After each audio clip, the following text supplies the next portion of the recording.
ನಮಸ್ಕಾರ ಎಲ್ಲ PGCET 2022 ಆಸ್ಪಿರೆಂಟ್ಸ್ಗೆ. ನನಗೆ ಗೊತ್ತು ನಿಮ್ಮೆಲ್ಲ ಡಾಕ್ಯುಮೆಂಟ್ ವೆರಿಫಿಕೇಷನ್ ಇವಾಗ ಕಂಪ್ಲೀಟ್ ಆಗಿದೆ ಅಂತ. ಐ ಥಿಂಕ್ ಕೆಲವೊಬ್ರದ್ದು ಇನ್ನೂ ಡಾಕ್ಯುಮೆಂಟ್ ವೆರಿಫಿಕೇಷನ್ ಆಗಿಲ್ಲ because of some technical reasons, like Gulbarga ಯೂನಿವರ್ಸಿಟಿದಿನ ರಿಸಲ್ಟ್ ಬಂದಿಲ್ಲ, ಆ ಒಂದು ಕಾರಣಕ್ಕೋಸ್ಕರ. ಇನ್ನು ಕೆಲವೊಬ್ರದ್ದು ಏನೋ ಪರ್ಸ್ನಲ್ ಪ್ರಾಬ್ಲಮ್ಸ್ ಎಲ್ಲ ಇರ್ಬೋದು. ಅವ್ರನ್ನ ಬಿಟ್ಟರೆ ಮಿಕ್ದವ್ರದ್ದು ಆಲ್ಮೋಸ್ಟ್ 97-98% PGCET ಯಾರು ಬರ್ತಿದ್ದಾರೆ ಅವ್ರದ್ದೆಲ್ಲ ಡಾಕ್ಯುಮೆಂಟ್ ವೆರಿಫಿಕೇಷನ್ ಆಗಿದೆ ಇವಾಗ. ಆಬ್ವಿಯಸ್ಲಿ ನಿಮಗೆ ಒಂದು ಕುತೂಹಲ ಇದೆ, ಸರ್ ಡಾಕ್ಯುಮೆಂಟ್ ವೆರಿಫಿಕೇಷನ್ ಆಯಿತು, ನೆಕ್ಸ್ಟ್ ಏನು ಅಂತ. ನೆಕ್ಸ್ಟು ಏನು ಅನ್ನೋದು ನಿಮಗೂ ಗೊತ್ತು, ಅದು ಆಪ್ಷನ್ ಎಂಟ್ರಿ ಸ್ಟೇಜ್ ಅಂತ.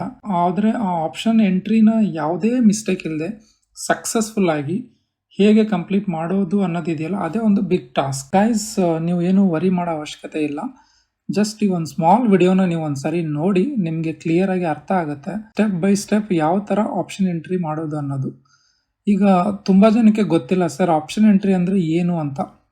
ಸಿಂಪಲ್ ಆಗಿ ಹೇಳ್ಬೇಕಂದ್ರೆ ಆಪ್ಷನ್ ಎಂಟ್ರಿ ಮೀನ್ಸ್ ನಿಮ್ಮ ಇಷ್ಟದ ಕಾಲೇಜ್ ಲಿಸ್ಟ್ನ ಸೆಲೆಕ್ಟ್ ಮಾಡಿ ಪೋರ್ಟಲಲ್ಲಿ ಹಾಕೋದು.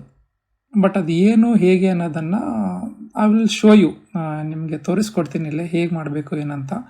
ನೀವು ಮಾಡಬೇಕಾಗಿರೋದು ಅಷ್ಟೇ, ಈ ಸ್ಟೆಪ್ಸ್ನ ನಾನು ಏನೇನು ಹೇಳ್ಕೊಡ್ತೀನಿ ಅದನ್ನ ನೀವು ಕ್ಲಿಯರಾಗಿ ಫಾಲೋ ಮಾಡಿ. ಈಗ ಫಸ್ಟ್ ಸ್ಟೆಪ್ನ ನೀವು ಸ್ಟಾರ್ಟ್ ಮಾಡೋದಕ್ಕಿಂತ ಮೊದಲು ಕೆಲವೊಂದು ರಿಕ್ವೈರ್ಮೆಂಟ್ಸ್ ಇದೆ. ನಿಮ್ಮಲ್ಲಿ ಕೆಲವೊಂದು ಇನ್ಫಾರ್ಮೇಷನ್ ಇಟ್ಕೋಬೇಕಾಗತ್ತೆ. PGCET ನಂಬರ್ ಆಗಲಿ, application number and secret key code. ಈ ಮೂರು ನಿಮ್ಮ ಡಾಕ್ಯುಮೆಂಟ್ ವೆರಿಫಿಕೇಷನ್ಗೆ ಹೋದಾಗ ನಿಮ್ಗೊಂದು ಎಕ್ನಾಲಜ್ಮೆಂಟ್ ಸ್ಲಿಪ್ ಕೊಟ್ಟಿರ್ತಾರೆ. ಸೊ ಅದರಲ್ಲೆಲ್ಲ ಇರುತ್ತೆ ಇದು. ಇದ್ರ ಜೊತೆಗೆ ನೀವು ನಿಮ್ಮ ಮೊಬೈಲ್ ನಂಬರ್, ಅಂದರೆ ನೀವು ಯಾವ್ದು ಕೊಟ್ಟಿರ್ತೀರ ಅದು ಮೊಬೈಲ್ ನಂಬರ್ ಇರಬೇಕು, ಯಾಕಂದರೆ ಮೆಸೇಜಸ್ ಎಲ್ಲ ಬರ್ತಾ ಇರುತ್ತೆ ಅದಕ್ಕೆ. ಆಮೇಲೆ ಇಮೇಲ್ ID ಇರಬೇಕು ನಿಮ್ಮದು. ಆಮೇಲೆ laptop, desktop or mobile phone, ಈ ಮೂರಲ್ಲಿ ಯಾವುದಾದ್ರೂ ಒಂದು with internet for option entry complete ಮಾಡೋದಕ್ಕೋಸ್ಕರ. ಸೊ ನಿಮ್ಮ ಹತ್ರ ಲ್ಯಾಪ್ಟಾಪು, ಡೆಸ್ಕ್ಟಾಪ್ ಇದ್ದರೆ ಒಳ್ಳೆಯದು, ಯಾವುದಾದ್ರೂ ಇದು ಒಂದು, ಯಾಕಂದರೆ ಎಫೆಕ್ಟಿವ್ ಆಗುತ್ತೆ ಅಂತ, ಅಷ್ಟೇ ಇನ್ನೇನಿಲ್ಲ. ಆಮೇಲೆ ನಿಮಗೆ ಕಾಲೇಜ್ ಲಿಸ್ಟ್ ಇರಬೇಕು. ನಿಮ್ಮ ರ್ಯಾಂಕಿಗೆ ಯಾವ ಕಾಲೇಜ್ ಸಿಗ್ಬೋದು ಅನ್ನೋದೊಂದು ಎಸ್ಟಿಮೇಟ್ ಮಾಡ್ಕೊಂಡಿರ್ಬೇಕು ನೀವು. ಒಂದು 10-15 ಕಾಲೇಜಸ್ನ ಆ ಲಿಸ್ಟ್ನ ರೆಡಿ ಮಾಡಿ ನೀವು ಇಟ್ಕೋಬೇಕಾಗತ್ತೆ. So these are the few requirements very important for you. So ಈಗ ಫಸ್ಟ್ ಸ್ಟೆಪ್ಪಲ್ಲಿ ಏನಂದರೆ set the password using credentials. ನಿಮ್ಗೆ ಏನೇನು ಕ್ರೆಡೆನ್ಷಿಯಲ್ಸ್ ಕೊಟ್ಟಿರ್ತಾರೆ ಆ ಎಕ್ನಾಲಜ್ಮೆಂಟ್ ಸ್ಲಿಪ್ಪಲ್ಲಿ, ಅದನ್ನು ಯೂಸ್ ಮಾಡಿಕೊಂಡು ನೀವು ನಿಮ್ಮ ಹೊಸ ಪಾಸ್ವರ್ಡ್ನ ಸೆಟ್ ಮಾಡಬೇಕಾಗತ್ತೆ. ಇದನ್ನ ಎಲ್ಲಿ ಮಾಡಬೇಕು ಸರ್ ಅಂತ ಕೇಳ್ಬೋದು ನೀವು KEA ಪೋರ್ಟಲಲ್ಲಿ ಅಲ್ಲಿ PGCET 2022 ಅಂತ ಇದೆಯಲ್ಲ, ಆ ಮೆನು ಅಲ್ಲಿ ಒಂದು ಲಿಂಕ್ ಬಿಡ್ತಾರೆ ನಿಮಗೆ. ಫಸ್ಟ್ ರೌಂಡ್ ಕೌನ್ಸಿಲಿಂಗ್ದು ಆಪ್ಷನ್ ಎಂಟ್ರಿ ಲಿಂಕ್ ಅಂತ ಬಿಡ್ತಾರೆ. ಅದನ್ನು ಕ್ಲಿಕ್ ಮಾಡಿದಾಗ ನೀವು ನಿಮ್ಮ ಡೀಟೇಲ್ಸ್ನ ಕೊಟ್ಟು ಹೊಸ ಪಾಸ್ವರ್ಡ್ನ ಸೆಟ್ ಮಾಡಬೇಕಾಗತ್ತೆ. ಆ ಹೊಸ ಪಾಸ್ವರ್ಡ್ ಸೆಟ್ ಆದಮೇಲೆ ನೀವು ಲಾಗಿನ್ ಆಗಬೇಕು ಯೂಸಿಂಗ್ ಹೊಸ ಪಾಸ್ವರ್ಡ್. ಓಕೆ, ಆವಾಗ ನಿಮ್ಮ ಪೋರ್ಟಲ್, ನಿಮ್ಮ ಇಂಡಿವಿಜುವಲ್ ಪೋರ್ಟಲ್ ಓಪನ್ ಆಗುತ್ತೆ. ಅಲ್ಲಿ ನೀವೇನು ಮಾಡಬೇಕಾಗತ್ತೆ, ಕಾಲೇಜ್ ಲಿಸ್ಟ್ ಏನು ಸೆಲೆಕ್ಟ್ ಮಾಡಿದ್ದಾರೆ ನೀವು 10-15 ಅಥವಾ ಒಂದೇ ಇರ್ಬೋದು, ಎರಡೇ ಇರ್ಬೋದು, there is no any limit for that, ಎಷ್ಟಾದರೂ ಕೊಡ್ಬೋದು. ಬಟ್ ಫಸ್ಟ್ ಕಾಲೇಜ್ ಏನಂದರೆ ನಿಮಗೆ ತುಂಬ ಯಾವ್ದು ಇಷ್ಟ ಆ ಕಾಲೇಜ್ನ ಫಸ್ಟ್ ಕೊಡಿ. ಅದಾದ ನಂತರ ನೆಕ್ಸ್ಟ್ ಯಾವ್ದು ಇಂಪಾರ್ಟೆಂಟ್ ಇದೆ ಆ ಕಾಲೇಜ್ ಕೊಡಿ. ಸೊ ಆರ್ಡರ್ ಆಫ್ ಚಾಯ್ಸಲ್ಲಿ ನೀವೇನು ಮಾಡಬೇಕು, ನಿಮ್ಮ ಕಾಲೇಜಸ್ನ ಸೆಲೆಕ್ಟ್ ಮಾಡಿ ಕೊಡಬೇಕು. So this is very important. Sir ನಾನು MBAನೂ ಬರೆದಿದ್ದೀನಿ, MCAನೂ ಬರೆದಿದ್ದೀನಿ ಅಂತ ಇದ್ದರೆ ಎರಡು ಇರುತ್ತಲ್ಲಿ. MBAಗೆ ಬೇರೆ ಇರುತ್ತಾ ಆಪ್ಷನ್ ಎಂಟ್ರಿದು, ಆಮೇಲೆ MCAಗೆ ಬೇರೆ ಇರುತ್ತೆ. ಸೊ ಇಲ್ಲಿ MCA ನೀವು ಕಾಲೇಜ್ ಲಿಸ್ಟ್ನ ಕೊಡಬೇಕು 1, 2, 3, 4 ಈ ಥರ. ಈ ಕಡೆ MBA ಕೊಡಬೇಕಾಗತ್ತೆ 1, 2, 3, 4, 5. ಇಲ್ಲಿ ನೀವು ಎಷ್ಟಾದರೂ ಕೊಡ್ಬೋದು, ಬಟ್ ನೀವು have to choose based on your rank. ನಿಮ್ಮ ರ್ಯಾಂಕಿಗೆ ಸಿಗುತ್ತಾ ಏನು ಅನ್ನೋದನ್ನು ನೀವು ಒಂದು ಎಸ್ಟಿಮೇಟ್ ಮಾಡಿ ಕಾಲೇಜ್ ಲಿಸ್ಟನ್ನು ಸೆಲೆಕ್ಟ್ ಮಾಡಿ ಕೊಡಬೇಕಾಗತ್ತೆ.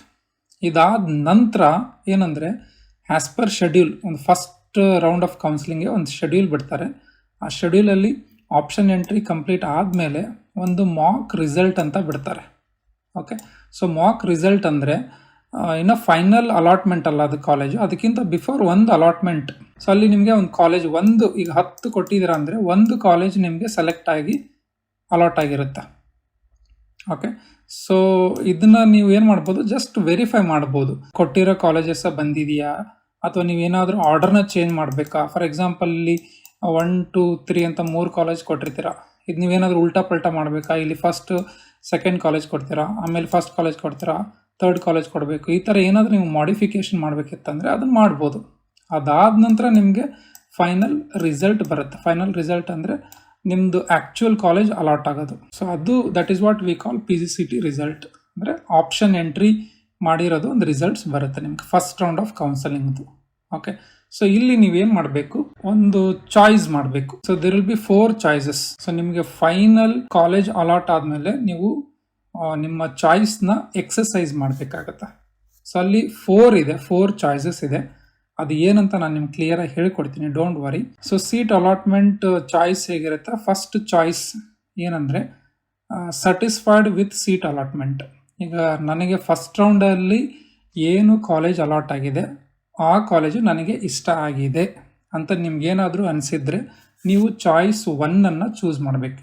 ಅದಾದ ನಂತರ ನೀವೇನು ಮಾಡಬೇಕು, ಫೀಸ್ನ ಪೇ ಮಾಡಬೇಕು. ಫೀಸು ಏನನ್ನೋದನ್ನು ನಾನು ನೆಕ್ಸ್ಟ್ ವಿಡಿಯೋದಲ್ಲಿ ಹೇಳ್ತೀನಿ ನಿಮಗೆ. ಆ ಫೀಸ್ನ ನೀವು ಆನ್ಲೈನಲ್ಲಿ ಪೇ ಮಾಡಿ ನೀವು ಅಡ್ಮಿಷನ್ ಆರ್ಡರ್ನ ಡೌನ್ಲೋಡ್ ಮಾಡಿಕೊಂಡು ಆ ಕಾಲೇಜ್ಗೆ ಹೋಗಿ ರಿಪೋರ್ಟ್ ಆಗಬೇಕು.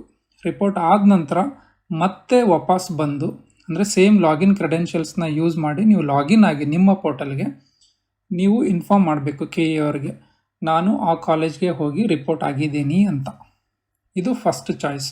ಸೆಕೆಂಡ್ ಚಾಯ್ಸ್ ಪ್ರಕಾರ, ಓಕೆ ನನಗೆ ಕಾಲೇಜ್ ಇಷ್ಟ ಆಗಿದೆ, ಬಟ್ ನಾನು ಸೆಕೆಂಡ್ ರೌಂಡಲ್ಲೂ ಪಾರ್ಟಿಸಿಪೇಟ್ ಮಾಡ್ತೀನಿ, ಇದಕ್ಕಿಂತ ಬೆಟರ್ ಕಾಲೇಜ್ ಸಿಗಬಹುದು ಅನ್ನೋದು ನಿಮ್ಗೇನಾದರೂ ಅನಿಸಿದ್ರೆ ನೀವು ಆವಾಗ ಚಾಯ್ಸ್ 2ನ ಸೆಲೆಕ್ಟ್ ಮಾಡಬೇಕಾಗತ್ತೆ.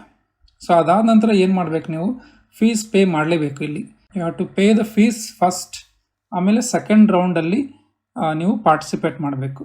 ಅಲ್ಲಿ ನಿಮ್ಗೆ ಇಷ್ಟ ಇರೋ ಕಾಲೇಜ್ ಸಿಕ್ಕರೆ ಆಮೇಲೆ ನೀವು ಡೈರೆಕ್ಟಾಗಿ ಅಡ್ಮಿಷನ್ ಆರ್ಡರ್ನ ಡೌನ್ಲೋಡ್ ಮಾಡಿ, ಯಾಕೆಂದರೆ ಆಲ್ರೆಡಿ ಫೀಸ್ನ ಪೇ ಮಾಡಿರ್ತೀರ ಫಸ್ಟ್ ರೌಂಡಲ್ಲೇ. ಸೊ ಅದಕ್ಕೆ ನೀವು ಡೌನ್ಲೋಡ್ ಅಡ್ಮಿಷನ್ ಆರ್ಡರ್, ಹೋಗಿ ಕಾಲೇಜ್ಗೆ ರಿಪೋರ್ಟ್ ಆಗಿ ಆಮೇಲೆ ಮತ್ತೆ ಲಾಗಿನ್ ಆಗಿ ನೀವು KE ಅವರಿಗೆ ಇನ್ಫಾರ್ಮ್ ಮಾಡಬೇಕಾಗತ್ತೆ ದಟ್ ಆ ಕಾಲೇಜ್ಗೆ ಹೋಗಿ ನಾನು ರಿಪೋರ್ಟ್ ಆಗಿದ್ದೀನಿ ಅಂತ. ಇದು ಚಾಯ್ಸ್ 2. ಚಾಯ್ಸ್ 3 ಏನು ಹೇಳುತ್ತೆ ಅಂದರೆ, I am not satisfied with the seat allotment. ನನಗೇನು ಕಾಲೇಜ್ ಅಲಾಟ್ ಆಗಿದೆ ಆ ಸೀಟು ನನಗೆ ಇಷ್ಟ ಆಗಿಲ್ಲ, ಆ ಕಾಲೇಜ್ ಇಷ್ಟ ಆಗಿಲ್ಲ ಅಂತ ನಿಮ್ಗೆ ಅನಿಸಿದ್ರೆ ನೀವು ಚಾಯ್ಸ್ 3ನ ಸೆಲೆಕ್ಟ್ ಮಾಡಬೇಕಾಗತ್ತೆ. ನೀವು ಚಾಯ್ಸ್ 3ನ ಸೆಲೆಕ್ಟ್ ಮಾಡಿದರೆ ನೀವು ಡೈರೆಕ್ಟ್ ಆಗಿ ಸೆಕೆಂಡ್ ರೌಂಡ್ ಆಫ್ ಕೌನ್ಸಿಲಿಂಗಲ್ಲಿ ಪಾರ್ಟಿಸಿಪೇಟ್ ಮಾಡಬೇಕು. ಅಲ್ಲಿ ನಿಮಗೆ ಕಾಲೇಜ್ ಅಲಾಟ್ ಆದರೆ ಅಗೇನ್ ಫೀಸ್ನ ಪೇ ಮಾಡಿ ಅಡ್ಮಿಷನ್ ಆರ್ಡರ್ನ ಡೌನ್ಲೋಡ್ ಮಾಡ್ಕೊಳ್ಳಿ, ಕಾಲೇಜ್ಗೆ ಹೋಗಿ ರಿಪೋರ್ಟ್ ಆಗಿ ಆಮೇಲೆ ಲಾಗಿನ್ ಆಗಿ KEದವ್ರಿಗೆ ಇನ್ಫಾರ್ಮ್ ಮಾಡಿ that I have reported to that college ಅಂತ. ಸೊ ಇನ್ನೊಂದು ಆಪ್ಷನ್ ಇದೆ ನಿಮಗೆ, that is choice 4. I am not satisfied with seat allotment and I quit the process ಅಂತ. ಸೊ ಇದರ ಅರ್ಥ ಏನಂದರೆ, ನನಗೆ ಕಾಲೇಜ್ ಅಲಾಟ್ ಆಗಿರೋದು ಇಷ್ಟ ಇಲ್ಲ, I don't want to participate in PGCET seat allotment process. ನನಗೆ ಯಾವ ಕಾಲೇಜು ಬೇಡ, ಯಾವ ಸೀಟು ಬೇಡ, ನಾನು ಇಲ್ಲಿಗೆ ಕ್ವಿಟ್ ಆಗಿಬಿಡ್ತೀನಿ ಈ ಪ್ರಾಸೆಸ್ಸಿಂದ ಅಂತ. ಅದು ನೀವು ಚಾಯ್ಸ್ 4ನ ಸೆಲೆಕ್ಟ್ ಮಾಡಿದರೆ. ಸೊ ಇದು ವೆರಿ ವೆರಿ ಇಂಪಾರ್ಟೆಂಟ್, ಇದು ನಿಮ್ಮೆಲ್ಲರಿಗೂ ಗೊತ್ತಿರಬೇಕು. ಇಲ್ಲಿ ನೀವು ಇದನ್ನು ಕರೆಕ್ಟಾಗಿ ಫಾಲೋ ಮಾಡಿದರೆ ನೀವು ಯಾವುದೇ ಮಿಸ್ಟೇಕ್ಸ್ನ ಮಾಡಲ್ಲ. ಇದು seat allotment process will go very smooth. So you need not to worry. So I think ಇದು ಜಸ್ಟ್ ಹಾಗೆ ನಿಮ್ಗೆ ಬ್ಯಾಕ್ಗ್ರೌಂಡ್ ನಾನು ಹೇಳಿರೋದು, ಆಪ್ಷನ್ ಎಂಟ್ರಿ ಯಾವ ಥರ ಆಗುತ್ತಂತ ಜಸ್ಟ್ ನಿಮಗೆ ಇನ್ ಜನರಲ್ ಆಗಿ ತೋರಿಸ್ಕೊಟ್ಟಿರೋದು.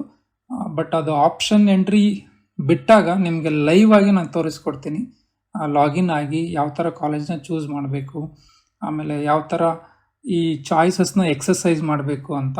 ಓಕೆ, ಅದ್ರ ಬಗ್ಗೆ ನೀವೇನು ವರಿ ಮಾಡೋ ಅವಶ್ಯಕತೆ ಇಲ್ಲ.